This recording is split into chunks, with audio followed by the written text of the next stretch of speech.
Okay, so I'd like to welcome you this evening. My name is Tara Gady. I am the Program Coordinator of Watershed Planning and Climate Research with the Niagara Peninsula Conservation Authority. With me this evening, we have Jeff Arcade. He is the Senior Manager of Integrated Watershed Planning, and he is going to act as a moderator this evening. As well, we have Brett Ruck, the Environmental Services Supervisor with the Town of Niagara-on-the-Lake, and we also have Jeff Doucette from GH Limited. He is the consultant who is undertaking the study on our behalf. He has joined us this evening as well. And so I'm going to start my presentation. So I am going to share my screen.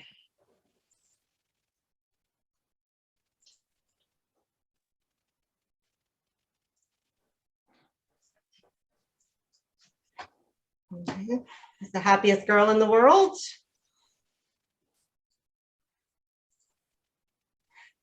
Okay. For the presentation, I'm just going to turn off my video to prevent any sort of glitches. And then after my presentation, I'll turn it back on.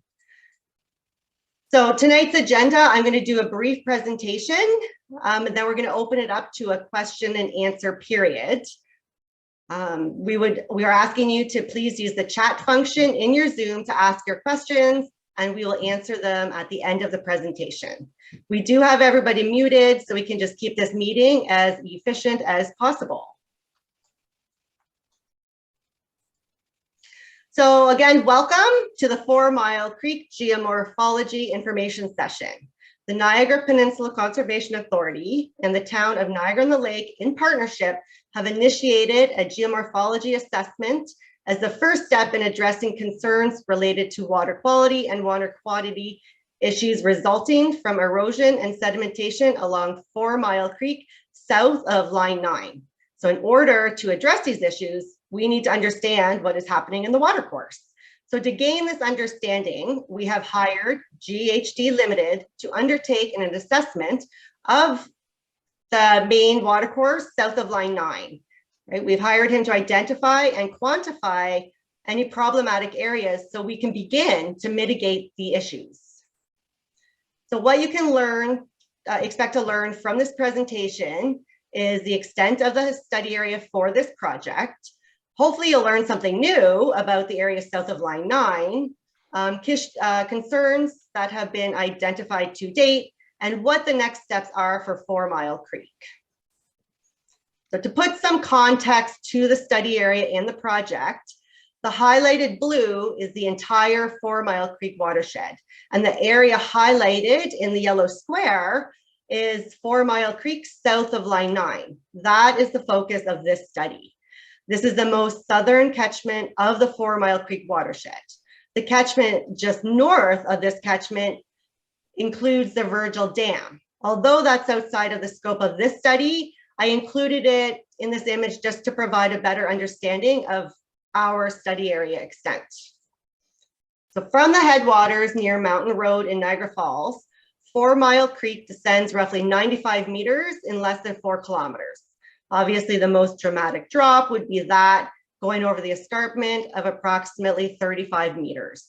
So once below the escarpment, the watercourse meanders through a well-defined valley feature along the east side of 4 Mile Creek Road until it crosses north of York Road and skirts the perimeters of 2 new large developments, the vintages of 4 Mile Creek and the cannery. And then from this point, the topography is relatively flat for the remainder of its journey to Lake Ontario. Coarse surficial geology data characterizes the entire southern portion of the catchment north to York Road as highly permeable and erodible sand and silt. So as such, this area of high permeability has been identified as highly vulnerable aquifer through the Source Water Protection Assessment Report, and that is dated 2013, the update. Likewise, areas above and below the escarpment have been identified as significant groundwater recharge areas. The entire main channel and a portion of the headwater branches above the escarpment have been identified as Type 2 fish habitat under the Ministry of Natural Resources and Forests Fish Habitat Classification. So the designation of Type 2, it's also known as important, is assigned when the fish community is below potential due to habitat-related issues. This habitat is important to the fish community, but it's below its productive capacity. These areas are ideal for restoration or enhancement projects, and they are typically linked to type 1, also known as critical fish habitat. But functionally, and when you take a systems approach, they require the same level of protection measures during the land use planning process. So buffer width, stormwater quality, and quality controls. Natural heritage resources in the catchment consist of less than 1% wetland cover, 15% forest cover, and 20% of the 30-meter riparian zone contains vegetation. So I'd like to note that this vegetation may not be directly streamside, but it falls within the riparian zone. Currently, the Conservation Authority is building upon the Niagara region's recent natural areas inventory update, and we will have an updated inventory late this year. The Headwater region also consists of an earth science area of natural and scientific interest known as the St. David's Buried Gorge. So as you are all likely aware, substantial development has occurred in the catchment between Line 9 southward, extending into Niagara Falls and encompassing the headwaters. More development is occurring and more is slated in the future. So development has resulted in more than a square kilometer or 12.5% of the catchment area being newly less permeable surface since 1996. So I'm talking like from idle land to a mix of roads, driveways, turf. According to the engineering firm Aquifer Beach, the major impact of urbanization will be an increased runoff, so amounting anywhere from 80 to 130 millimeters a year, and decreased infiltration, so somewhere between 50 to 100 millimeters a year. Both of these, which could conceivably be doubled as a result of post-development increase in impervious cover of up to 50% for residential neighborhoods. So we're talking roofs, paved roads, driveways, and so forth. Numerous concerns have been brought forward to both the town staff and the conservation staff. These issues include concerns about flooding, erosion, sedimentation, property damage, and debris jams. Last fall, MPCA staff visited a handful of sites along the main channel and identified substantial undercutting and slump erosion in several locations. We also noticed a number of ad hoc riparian stabilization projects residents were implementing in an effort to preserve the eroding banks adjacent to their properties. In this image is a log crib wall that the Conservation Authority installed in 2009. As you can see, it is still in excellent condition and it is doing its job, holding back and preventing any further erosion of that landowner's property. So this just demonstrates that bioengineering has already been quite successful in this catchment when it is done properly. In 2007, we also installed a rock toe protection with bank reinforcement with core matting and did a planting along 10-meter stretch. And in 2011, we did another riparian planting along a 50-meter stretch. So where do we go from here? So significant key knowledge gaps exist. So for example, in terms of the hydrology, the sheer amount and timing of water moving in the catchment is currently a knowledge gap. So the main channel of 4 Mile Creek was modeled in 2006 as part of our floodplain mapping program, and again in 2008 for Source Water Protection's water budget. So these are two very different exercises, and there have been significant changes to the hydrology in the catchment since these were conducted. Both of these exercises were also based in part on our 2002 data, which is now considered quite dated. In terms of our watercourse data, our most updated layer is 2010, and this does not accurately reflect how this catchment is being drained. How is the water moving throughout this area? So additionally, discrepancies can be identified in the data from what is visible on the landscape. However, as part of the Conservation Authority's integrated watershed management program, several initiatives are currently being undertaken to update this data, which is integral to our daily operations. I already mentioned we are updating our natural areas inventory, building upon the region's efforts, but we're also in the process of updating our digital terrain model, based on our 2020 ortho imagery or air photos. And once this is complete, the subsequent exercise is to update our watercourse data based on our updated digital terrain model. However, in the interim, we understand further assessment is required to identify and mitigate any potential hazards, identify areas of high erodibility, sedimentation, and so forth. So currently, we have a conceptualized phased approach to address issues.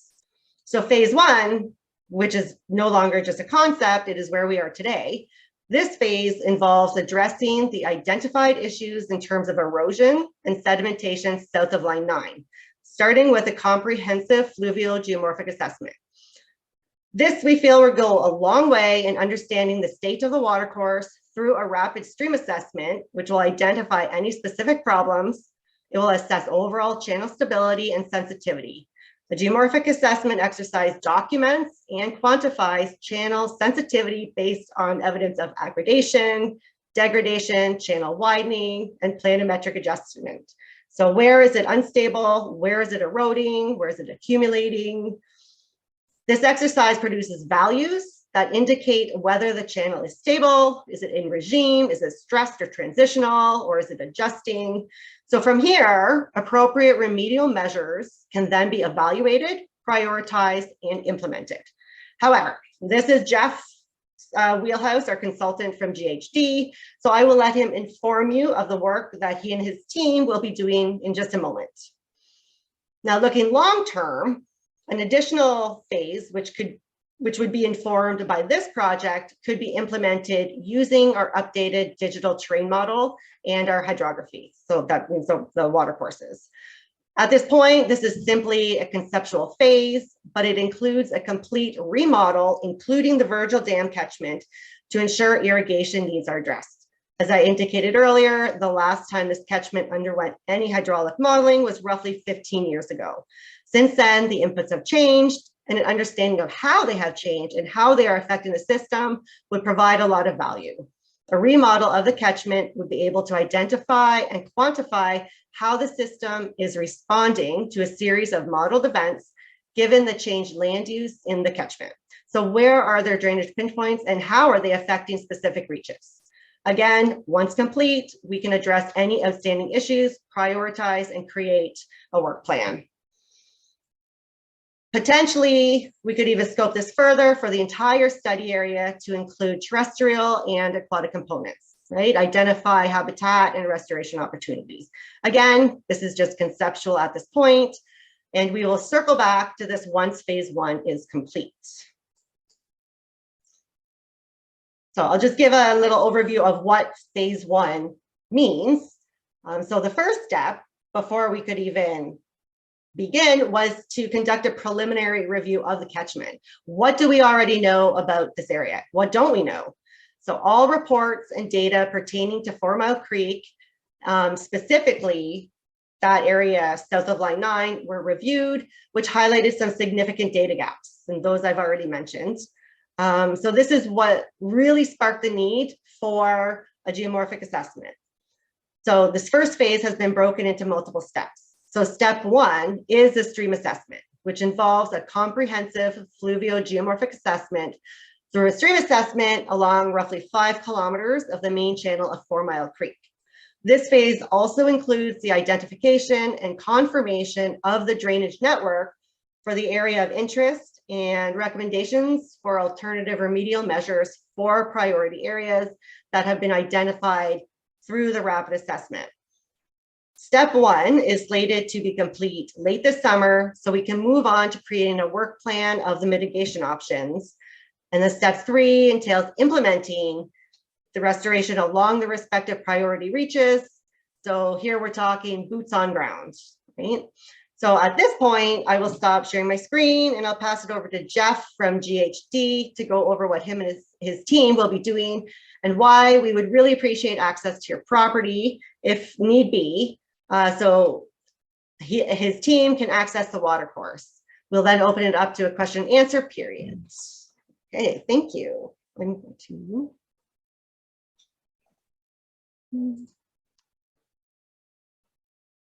Okay. Great, thanks, Tara. Thank you. Yeah, I'm Jeff Doucette. I'm a geomorphologist with the engineering consulting firm called GHD. And a geomorphologist studies landforms and the processes that form them. So I'll just give you a brief idea of what our staff would be doing if they have to access your property. They'll be working along 4 Mile Creek over 2 to 3 days. The first day or two, 2 of our staff will walk along the length of the creek. They'll be wearing a reflector vest and we'll be taking pictures of the creek and notes along the way. So this is our what we call a rapid geomorphic assessment, and it includes general characteristics of the creek. So they'll measure some widths, some depths of the creek. They'll also note any indicators of potential systematic change. So looking for evidence of excessive aggradation, degradation, widening of the creek, excessive channel migration. They'll also complete something called a rapid stream assessment, which looks at general channel stability as well, looks at scour and deposition, and a little bit of habitat quality and riparian habitat conditions. The first part of the assessment will identify a section of the creek near the downstream limits of the study area that is most susceptible to future erosion. And then on the last day, we'll look at just that one section, and we'll do what we call a detailed geomorphic assessment. And that is where we survey cross sections of the creek, survey 4 or 5 cross sections, survey a long profile through the center of the creek, and then we'll do some more detailed observations of the bank and the bed material, do some pebble counts, which means we measure the diameter of a large number of the gravel and cobbles to characterize the bed sediment.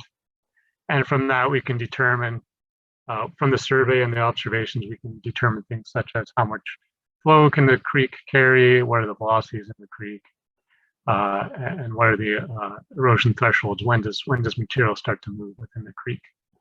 So in terms of time, the rapid assessments will only be a few minutes as staff kind of move through properties, taking photos and observations. The detailed geomorphic assessment would take maybe half a day or so, but that's likely on the section at the very downstream end, just south of Line 9. That was all I had, Tara. Okay. Thank you very much, Jeff, for your explanation. And I hope that sheds a little bit of light of sort of what to expect of if you see his team in the watercourse, and alleviate any concerns you may have had about them accessing your property. But if you are opposed to that, please let us know. Otherwise, I guess we can go to our question and answer period. Jeff or Kate? Yeah, we've got so far 2 excellent questions coming in. David inquires, does MPCA currently have any authority over creek issues running through natural watercourse private properties? And will they do additional voluntary repairing projects in warranted locations like done in Creekside Estates? So so the Conservation Authority, although we regulate in and around the stream, we don't own the stream, right? We don't have the authority over the stream, and any restoration works that will be conducted will be solely voluntary. So we have done 3 projects in Creekside Estates. You're right. That's where that crib wall photo was actually taken, which is very successful. Okay, Susan O'Connor asks, regarding the concerns raised, I didn't see fauna and flora habitat concerns. Will you be looking at this as part of the watershed management plan?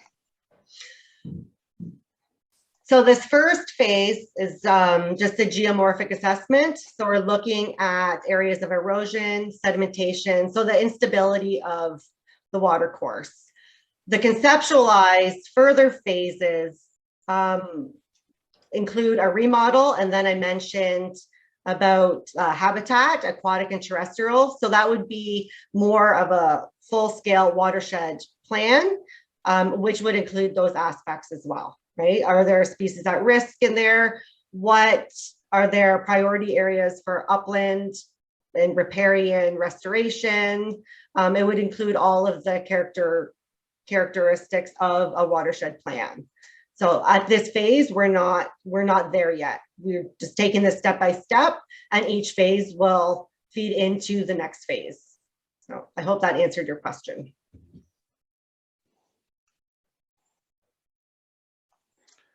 That was all the questions that I have seen come up in the chat so far. I have inquired that, oh, looks like David is typing one out at the moment here. So I did prompt, if you have any follow-ups, feel free to add them. And if you haven't added or inquired of anything yet, please feel free to do so. I'm just going to put my name and email in the chat.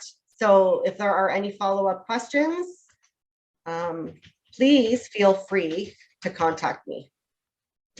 Just make sure I have that right.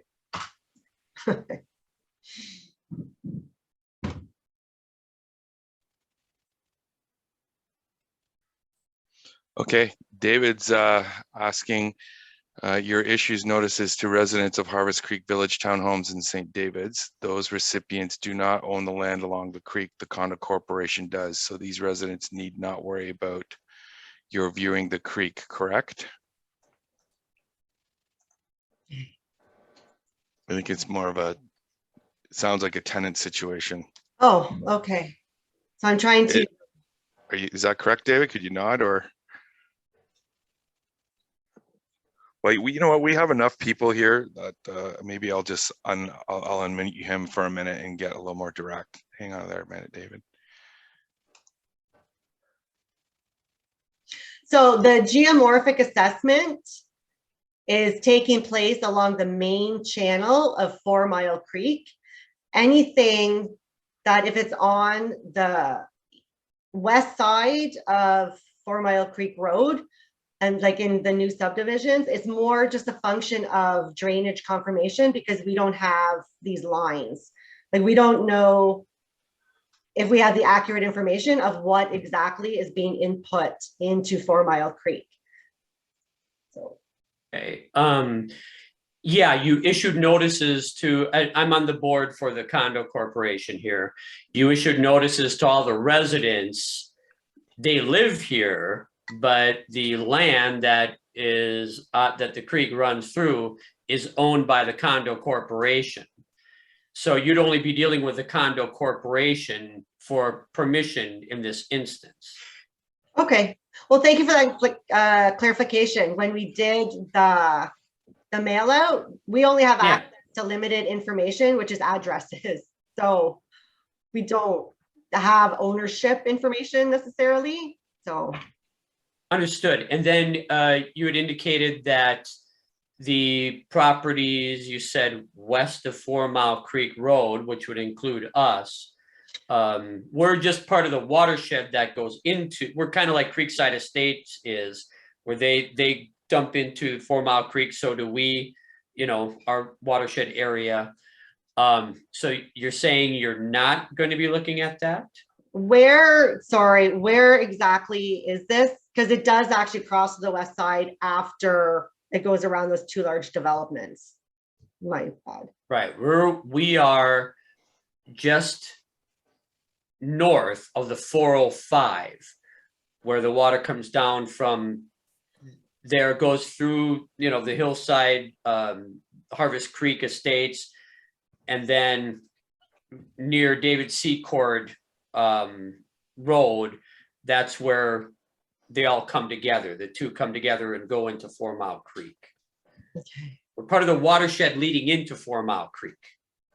Okay. Oh, yeah, a tributary. A tributary. Yeah. So, well,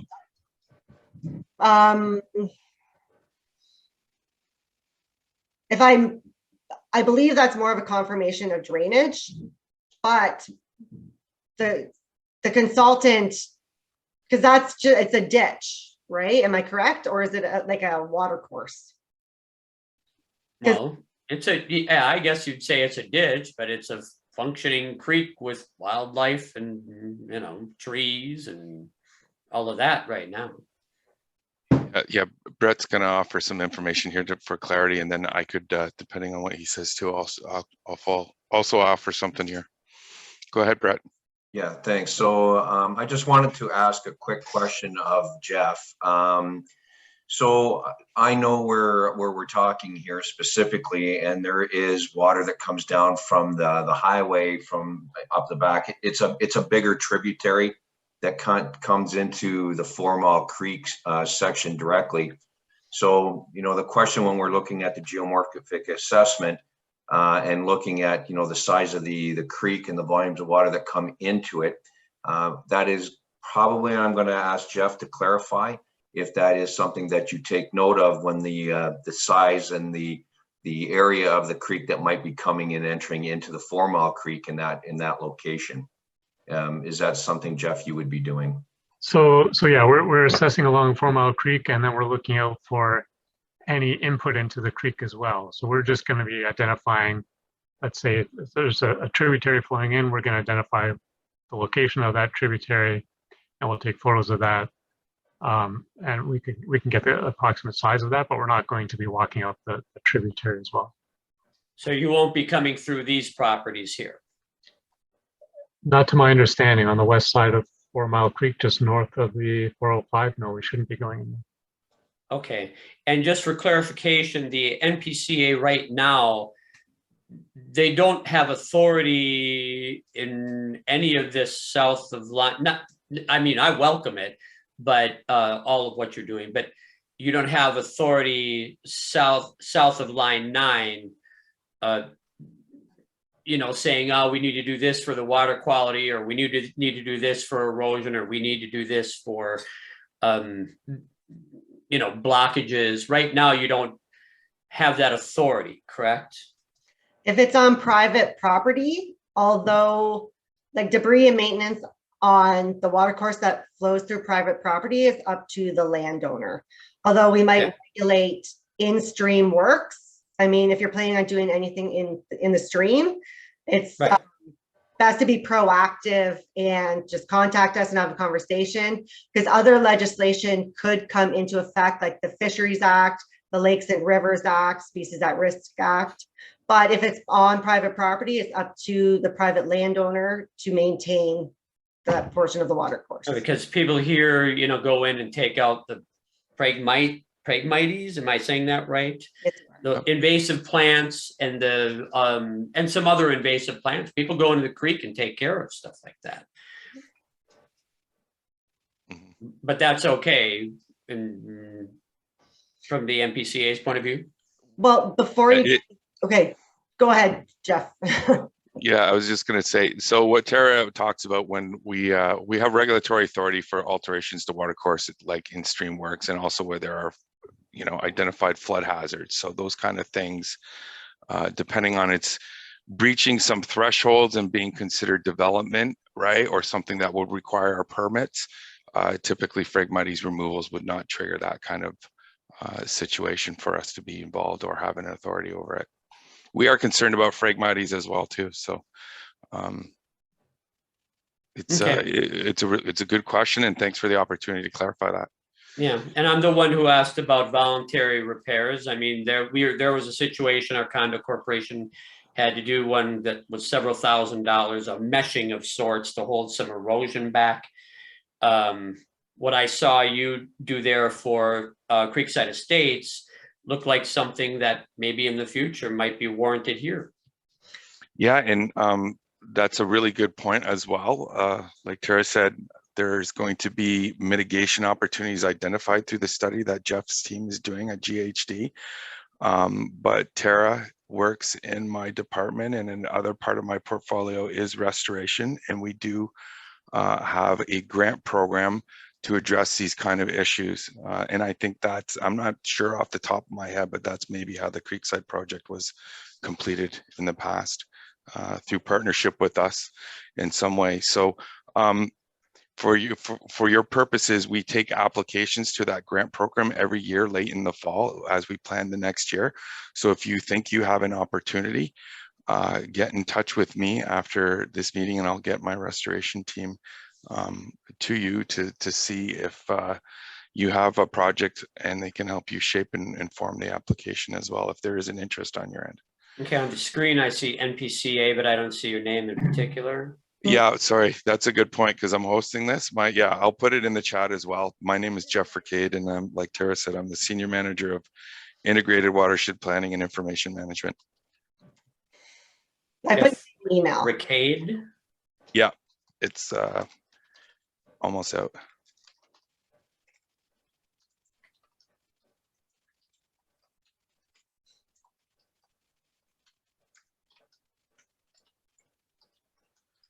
I'm 99. Oh, I see there. Okay, I'm sorry.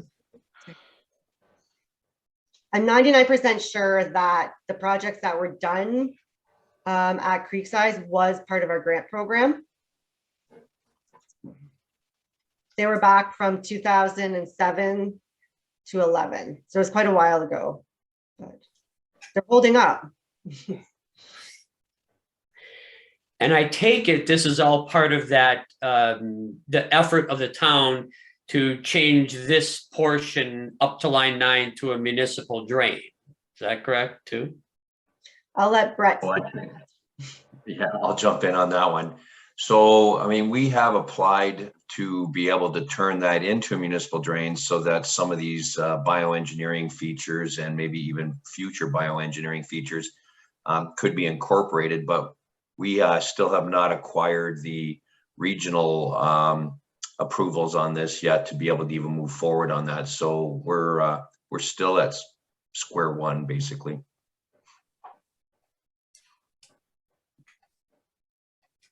Thanks, everybody. Thank you. Those are great questions. We appreciate your participation and your inquiry. So I haven't seen anything else pop up in the chat. So perhaps we could do a final call for any questions to be submitted in that manner. And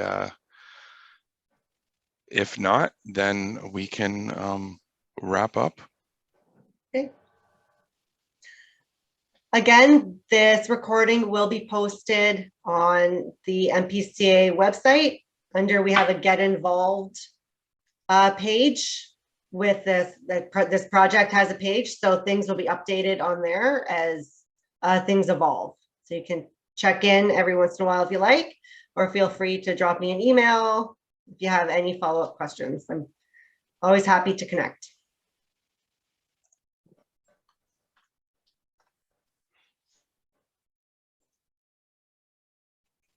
Okay, well, thank you, Brett and Jeff and Jeff Vercade for coming out tonight and assisting with this open house. I hope some residents got some value out of this and an understanding of what the project is about. So, Have a good evening. okay, thank you. Thanks, Thanks, everyone.